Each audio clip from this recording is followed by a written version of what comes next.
కేంద్ర ప్రభుత్వం ప్రైవేటీకరణ ఆలోచనలకు అడ్డుకట్ట బొగ్గుగన్ల నుంచే పడాలి. సిపిఎం పొలిట్ బ్యూరో సభ్యులు బివి రాఘవులు పిలుపు.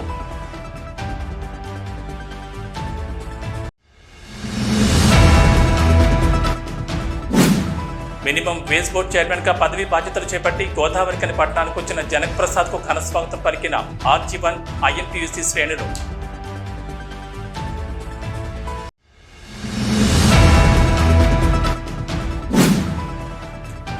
ఉద్రిక్తతలకు దారితీసిన బీఆర్ఎస్ మహిళా విభాగం చేపట్టిన ముఖ్యమంత్రి రేవంత్ రెడ్డి దిష్టిబొమ్మ దగ్ధం కార్యక్రమం.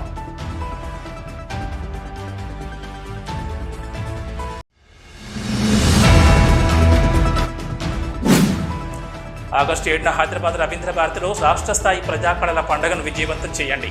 ఖనిలో కరపత్రం విడుదల చేసిన తెలంగాణ ప్రజానాట్య మండలి, అభ్యుదయ రచయితల సంఘం నాయకులు.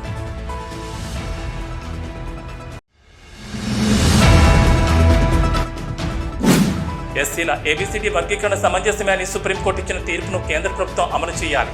న్యాయవాది కోరి రమేష్ డిమాండ్.